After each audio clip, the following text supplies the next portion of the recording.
And we're still here at Terrificon, and I am with someone who's very dear to my heart. This man made me cry, but he's not the only one. The one and only Brett Breeding. Oh, me. Yes, you. And I know my co-host owes you some money. That's why he's not on camera with us right now. Sir, your artwork told a story that absolutely made me cry. I just want to tell you that. The Death of Superman. Don't mess with the S. That big campaign way back when. I still quote that all the time. But I want to say I am an admirer of you like you would not believe. And thank you for bringing one of my heroes to life constantly. Superman is tattooed on my arm. Just a symbol. Nobody's artwork. Along with Wonder Woman. Probably the only guy you know with a Wonder Woman tattoo. Oh, it's kind of cool. You've got the, what do they call that? The Trinity. The Trinity. Yeah. Thank you. That's what I have to say. Thank you. Well, thank you for the very kind words. You know, it's always gratifying to find out, because, you know, when you're sitting in a room doing the work, you're doing it for yourself. But when you find out that, or at least I am, you know, I'm trying to please myself and hoping that other people will enjoy what I'm doing. And when I find out that there are people out there that, you know, see the work and enjoy it or are moved by it, that's just high praise and very humbling. It was heartbreaking. Now, I read not only the comic series, of course, I also read the paperback. And even with the new animated movie, how did you feel about how did you like it? I was just in Ecuador last week for a convention there for 5 days. And I've already had this question twice today. Okay, and don't have to answer it. No.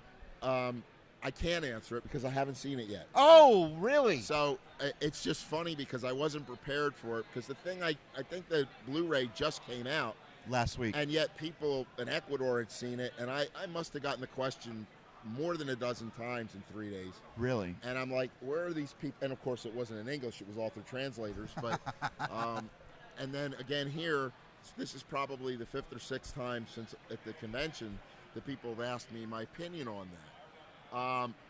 I don't have one yet. I actually bought the film the day before I came here, planning to watch it on the train, but I also got Infinity War and Infinity War 1. So I watched that coming up, and I'll watch this going back. As he's drawing Hawkeye and, right yes. here. So what I can say about it is that Mike Carlin, who was our editor on the Superman series through most of my entire run, is now an editor at DC overseeing animation. And he's worked on the project, and he's assured me that I'm going to be very happy that it is a really well done adaptation of the story. The very first DC animated film was Death of Superman, and they kind of cheated the story. They really kind of did a Reader's Digest version of it, and it kind of left you feeling a little hollow when you were done. So this apparently does it right. I was moved. And he says as good as the first one is, he says the real good one, the best part is yet to come, because in the Funeral for a Friend Reign of the Superman adaptation that I guess is coming out in January, he says it is just really good. The only opinion I formulated so far is, from what I've seen of the clips, I'm very disappointed that they used the new 52 that's costume. the only thing that threw me off. Part of it because I think those costumes are so poorly designed and make no sense to me that Superman needs to wear armor. And he's back now in the regular costume. Even the red trunks are back. So, the thing came out in time for him to look like he did then anyway, but now he looks different in the film. That's a little distracting to me, but I'm willing to wait until I see it, and if I really like it, that won't matter as much. That's the only thing that put me off was the look. Yeah.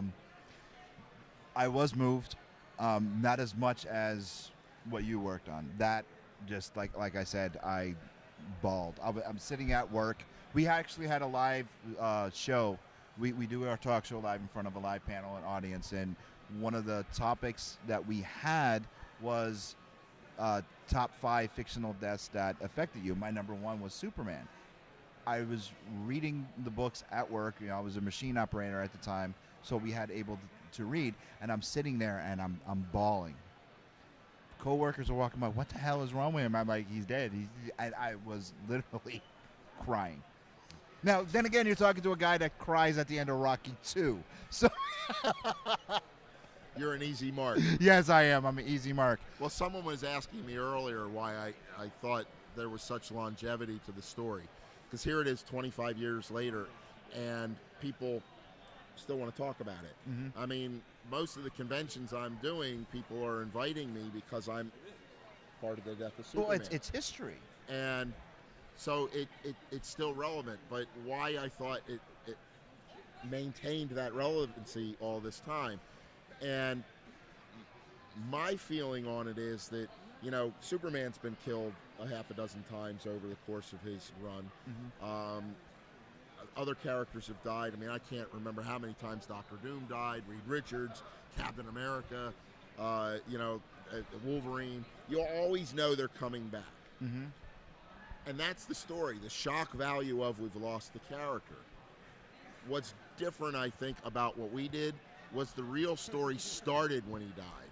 Yeah. It was all about the aftermath and the consequences of the battle and his sacrifice. And it also had to do with how everyone reacted to a world without Superman, and how, you know, his family and his Daily Planet family and you know, his superhero family friends and all these different groups of people and how it affected them moving forward. So we dealt with the consequences in a very detailed, sincere way. Mm-hmm. And most of those other deaths don't really, that I'm aware of, really do that. The death is the event.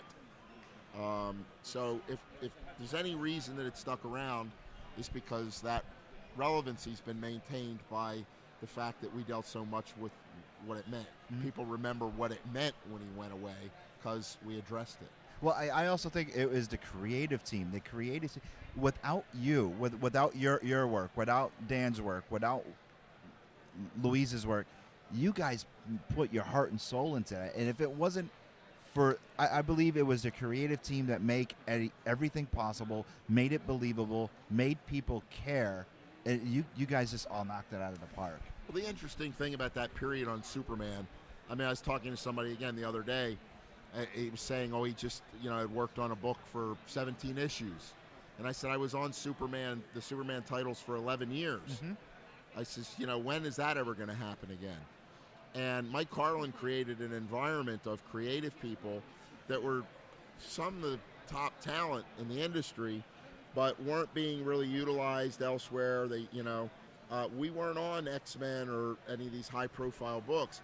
Superman, when I started on him in 1987, 88, was DC's loss leader. He was the last book to stop selling at 75 cents. He was just above cancellation numbers. I mean, he was really low, but he's their flagship title. You can't cancel Superman. And the people that were on that book weren't there for money. They weren't there for glory. They weren't there for attention. They were there because they loved the work environment and the character and the work that we were doing. We were allowed to do what we wanted. We were kind of left alone. And in doing that very sincere work, you know, it came through.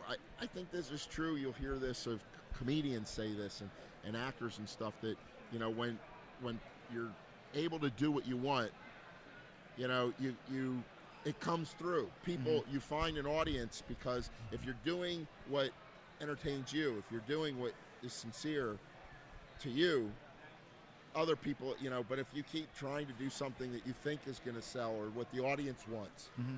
you've already defeated yourself a little bit. Right. And we really had that because we didn't have any constraints for the most part, and we were able to take chances and do stories where it wasn't as much about Superman but the supporting characters, because we had the room to do it. Mm-hmm. And we really built, I think, a universe of Superman universe that a lot of fans were gravitating to. Yep, you did. That a lot of fans remember some of the background, Bibbo, you know, and Professor Hamilton, and they have all these other little characters that in a lot of other books they're just walk-ons. So it was a really rewarding thing to do, and nobody was looking to go try to get hired on the X-Men or Spider or something that was a really big selling book, because we really liked what we were doing. That you just blew me away. What are you collecting today? Is there anything that stands out to you to collect? I haven't collected comics. I haven't really read comics in over a decade. Wow. You know, I get that a lot from legends. And you are a legend. That's Well, you are. I let get me that a just lot. say that. I have people say that to me all the time. It's very flattering, but I don't take it too seriously. I can't see myself that way. If you want to see a legend, you know, walk over about 5 rows over that way. Joe Sinnott's up, or I don't know if he's here today. No, he was yesterday. He left last night. That is a true legend in the industry. That's what that word means. So Okay. I don't feel right when people apply that to me, because it then, by association, puts me in the same group as people like that. Okay. You know, I appreciate the fact that you say that, because I know you like my work. Oh, I love your work. You know, I'm nowhere in that kind of a league, and that, you know, really, Joe Sinnott is a real legend. So, or Garcia Lopez is over there. He's Garcia amazing. Lopez is absolutely amazing. You know, so I don't even get to play in their ballpark. All right, one more question. Who's your favorite character? Thor. Really? Yeah. Really? My other co-host, Jamie, is Thor's sister at times when she's not Wonder Woman. We'll have to show you a picture of that. Oh, yeah, her. Your Thor's sister? We'll show you. She's the goddess of death. Okay. Yeah, All right. Okay, that threw me, because the goddess of death is only his sister in the movie. In the movie. So when you said that, I'm thinking, well, who's his sister? Because Jane Foster's the new Thor. Yeah. So, and I'm thinking, well, his sister, wouldn't his sister have blonde hair? And I'm like, as soon as you said Hela, it makes sense. But see, I bleed DC, and I get a lot of crap for that. You have no idea. Well, when I was a kid, it's kind of funny. I mean, I love Superman. I watched the shows, the cartoons. I had costumes, you know, the toys. But I only had about 20 DC comics to thousands of Marvels. Really? Because I wasn't interested in the, Lois can't cut his hair in the middle of the night, and all these, you know, stories. The Marvel stories were attracting me. And then when Byrne revamped Superman to go along with the movie, which was the Marvel style, the Christopher Reeve movie, then I got interested. And so when I ended up getting hired onto Superman, it was like, wow, I've been following this character all my life, but not in the comics, and now I'm part of the comics. Yep. You know, and I really felt I understood the character. And so that was why I enjoyed being on it. I got to contribute ideas, but I felt I really had an understanding. And some of that comes from the reason I like Thor is I tend to gravitate towards characters, they'd say Boy Scouts. I tend to gravitate towards characters that have unquestionable integrity and nobility. Okay. I really like that. And they're flawed. I mean, Thor had to be taught humility by his father, right? So I think Superman embodies that. I think it's why I love Captain America so much. It's the same thing. Okay. It's that he's going to do what's right no matter what the cost is, you know. And I mean, I love Spider-Man. I love a lot of other characters, but that seems to be a central theme in the things I gravitate towards. And I think having been on Thor, moving over to Superman, there was enough of that same underlying theme there that I hooked onto it. Awesome. The one and only Brett Breeding right here at TERRIFICON on the Angry Geek As Show. my wife would say, thank God, the one and only. We're The gonna world couldn't handle two. We're gonna hit the con floor. We'll be right back.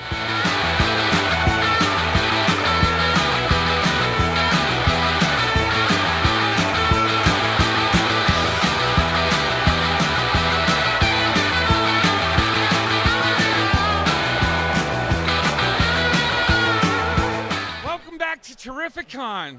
My cameraman just so rudely interrupted my conversation with Jason Rosie of Monsterwood. I said that Rosen. right? No, Rosen. Rosie. Rosie. Rosie's the Right, Jetsons maid. Rosie? Hey, Rosie was cool. I don't care what you're talking. You know, she didn't was say like she wasn't Elroy's, cool. like, you know, like fat bottom girl. So I was Elroy's fat bottom girl. He had that big fat bottom nanny. She came in. I should talk into the microphone so you can hear what I'm talking about. It works. But hey, Monsterwood, where are we at now? Well, you know, Are it's we on to a book number 48. no, but we're on to book 2, so that's a good thing, Fantastic. right? So since we spoke with you last year, Yes. we were Was very it at fortunate. Yes, it was. It was. And we were fortunate enough, we had a second Kickstarter last fall. And with the generous support of our backers, we got enough. So now book 2 is well underway. Nice. We have the whole book mapped out, scripts written. We have the entire book, thumbnails, pages, all that stuff. The first 10 are well underway. They're actually getting colored at the moment. Nice. So we're still on target for book 2 coming out like December or January of this year. So it's really exciting. Well, just like anything else, once you have something come out, what's next? Well, hopefully, It's like, oh, come on, can I a please? great reception for book 2. Yes. And then, really this story arc, it's kind of written like, first act, second act, third act. So book 3 obviously is the natural conclusion. So that's right. what's next. So 3 is the done? Well, I mean, for this story, we have an entire world of characters. We have history, so we could go forward, backward. We could go into other characters. But there's an actual set ending. That's kind of cool. Oh, absolutely, yeah. No, that works.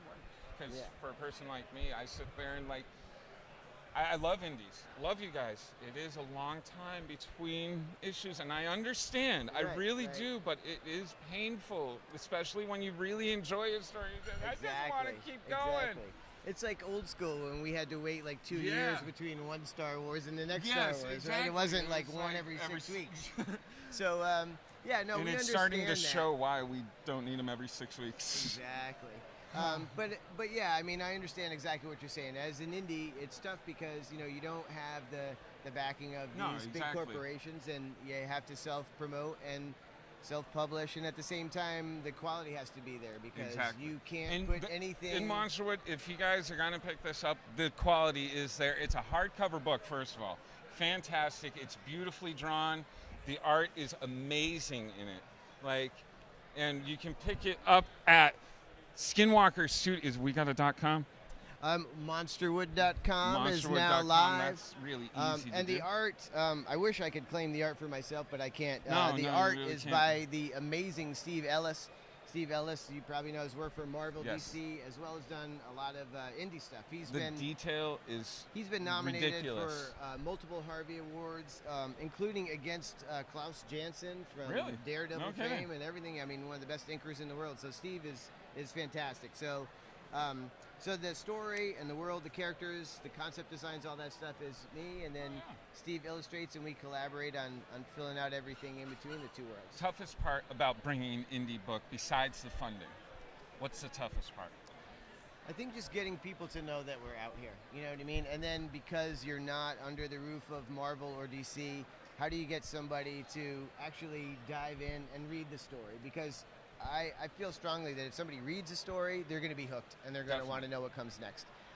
But that's the hardest part. It's like, how do you get them to not just do this and say, oh, that's nice, and put it back down and keep walking? So yeah, we're having show special this week. We're actually running out of book 1s, which is a good thing for me. That's always fantastic to hear. But if anyone wants to grab one now would be the time. The downside of being the indie is, once we're out of book 1, I don't know that I'm personally going to go do another publishing. So hopefully we get picked up too. And one thing that we've been told by a few different folks is these days you need some type of blurb, somebody that will just say, I like this book, and then they can do it. So I put you on my Instagram while I was reading it naked. I don't know. I saw that. Slightly disturbing and also appreciated. It's kind of awkward. But, it might be less weird if I did it. Yeah, that's no fair. See, that's why I started doing it. All right, these cosplayers, they're able to put up their wish lists and stuff. I'm sitting there, I'm like, I look good out naked too. I don't Maybe have a it's wish only list. in my opinion. You got to own it and go with what you got, I guess. I'm trying to get my Amazon wish list filled. The Angry Geek Show has been tremendous. We really do appreciate the support, so thank you guys both. You guys give us content, so really we're leeching off of you. Well, there you go. So one day you'll get 20%. Relationship. Yeah, it really is. So, Monsterwood, everybody, monsterwood.com. Please support indie artists. We're the people that make it happen. And these days it's hard, even for the guys that are working for Marvel and DC. Oh, it is. Because as soon as there's a million guys doing their own stories and stuff, and yes, everybody has their book. Oh, you've done Daredevil, you've done Hulk, you've done yeah, but I also have this. You Right. like that? Why don't you check out this? Because Right. that money comes and to me. that's when we really have creative control too. Yeah, you know what I mean? It's exactly. not about the money. It's just about having the freedom to tell the stories that you want to money's do, good, too. and something that's outside of just that mainstream I stuff. agree. So, I mean, this personally, I feel if I had to pigeonhole it, it's kind of like the Jungle Book meets Lord of the Rings. That's actually a really good description of it. Well, Like, in a weird, it's not wow. bad, right? Yeah, like I'm via gonna use a that. love letter to the Dark Crystal and Labyrinth. Now That's it, right? we're hanging out. So, All right. that's it. Angry Geek Show. Jamie, do you have anything? You've been there the whole time. Hey. I was just smiling, looking I like just me. didn't want to get lost and just like get Well, no, you I were was actually great talking because you to kept because doing I was the very- turn and No, talking, worked, so yeah. it was good. It was good. It's too bad Jamie wasn't here. I Angry was Geek here. Show, Terrificon 2018? 18. 18. 2018. Lewis, where are you? Jeremy, Angry Geek Show. Yeah. That Wonder Woman, Jamie. Huh. Very He nice knows to meet you in us. person. He knows who we Jeremy. are. Thank you so much. Thank you, man. MonsterWood.com, everybody.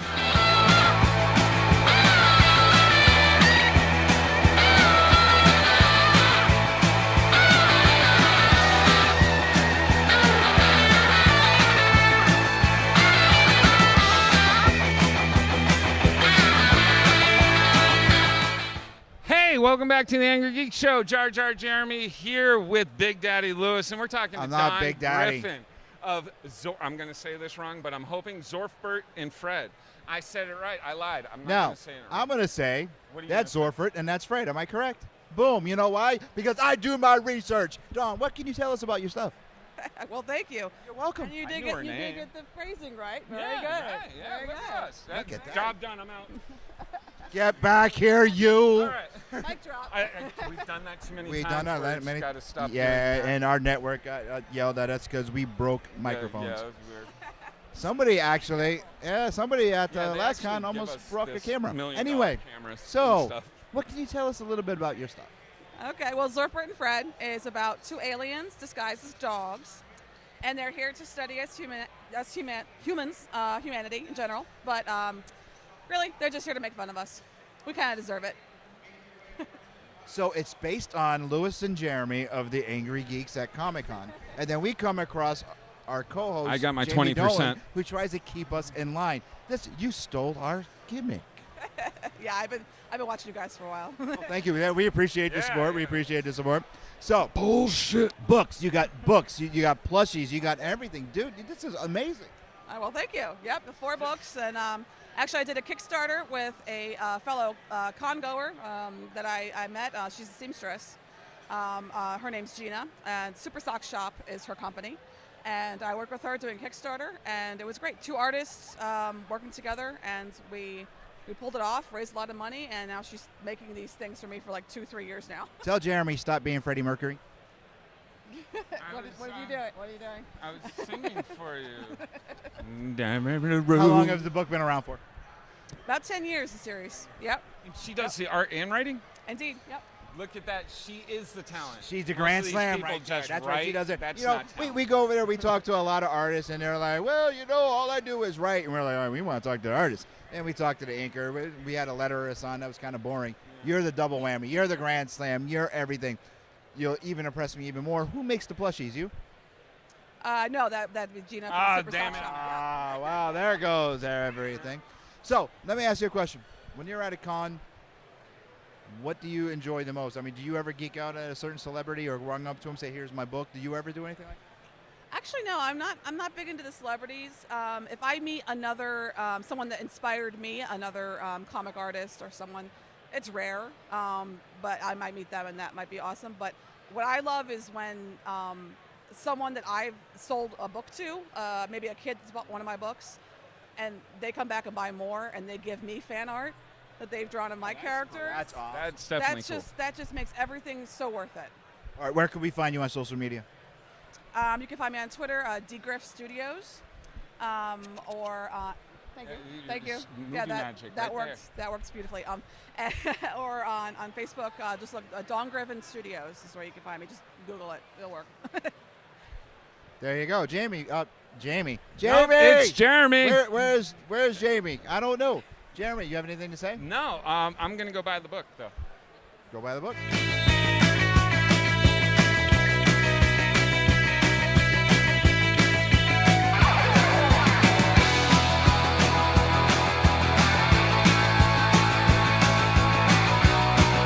Hey, we're here at day 2 of Terrificon. Lewis Perry, the absent Jar Jar Jeremy, that Wonder Woman Jamie Doolin, and we are with JW Crafts Steampunk, the one and only Jamie Wilkins. How you doing? This is the We're first time good. you being on our show. Yes, it is. Yes, look at that. And we bring Jamie Dolan in to ask you questions Jamie, about Jamie. this absolutely fantastic craftsmanship, the guns, the hats, everything that you wear all the time. Thank you. Hit her up. So I guess my big thing is, because I know you've done your hats Yes. for a long time. What Yeah. got you into the weaponry? A couple years ago, with my ex-husband, he decided he wanted to try and Oh, make a ex-husband. gun. Yes, Oh, I'm sorry. ex-husband. Yeah, sort of single. We'll leave it there. He decided he wanted to fabricate one because a lot of the steampunk outfits, especially for men, have some kind of gun. Usually it's made out of found objects, but they take a Nerf gun and they start with a Nerf gun. And he started it, got a bunch of them, and made one, and that was all he ever wanted to do. So I had him, I'm like, and I looked it up, and I'm looking at everybody's, and they just started painting them. I found out that the conventions, they just like the Nerf guns, they don't like the fabricated guns, so it just took off from there. I have a question. So- It says, do not handle the guns. Ask for assistance. Are they loaded? No. Okay. But they are fragile. So please, you come over to the booth. It says, do not handle. Don't handle them. Continue. Yes. Only because everybody plays with them. That I means imagine you, get Jar a lot Jar. of kids Yes. trying to have A lot of kids. Adults too. It's really funny because the men will come up with their kids, and the kids will say, "Dad, don't handle the guns," and he goes, and they look at me and went, "Oh well." So, Jamie, how long have you been doing this? I mean, we see you at con after con after con, but how long have you been at this for? I've been making and creating things for over 25 years, doing craft shows and stuff. But conventions, I started about actually when Mitch was in Bridgeport. That was like the first year that I did one. I did that one, and then I did Bob Shaw's ones at Hartford at the Excel Center or whatever it's called now. And then it just kind of took off from there. I met Felix Ace, and he's like Rock City Comic Con. Lock City, and he helped me out. He's like, your stuff's great, you're awesome, and it's kind of like took over. All right, let me ask you one question, then I'll let Jamie take over. Steampunk, why? What's the appeal? What's the attraction? Why? I like vintage things, and I like repurposing things. So something old, making it new again. And it's just basically, awesome. and it looks great too. All right, I'm going to let you ladies talk. I'm just going to hear and look at the crowd. Go right ahead. Get Lewis a hat. No. I got a top hat over there that you look great in. That's the thing. Everybody thinks they don't look good in a hat. You just haven't tried on the right hat. If it has the S on it, maybe. And if Jamie made it, it's guaranteed to look good. Absolutely. So go ahead, continue. So what else? Are you having a busy weekend? Are you enjoying the con? Yeah, last night was good. There was a good crowd that came through last night. I live here in town, and I used to work here at the casino for 11 years, so I'm very familiar with the property, and this new facility here is amazing. It's really, they did a really nice job, but the casino, Mohegan never does anything. All right, half-assed. Jamie's getting some customers hanging out. Hang on one second, guys. We're going to wrap up here. If you're at a con, make sure you come by, see this lovely lady. Steampunk's fun. Tell her the Angry Geek sent you. Jamie, for Lewis, we're out. This has been an Earplug Podcast presentation, found on earplugpodcast.com, iTunes, SoundCloud, and wherever your favorite podcasts are found.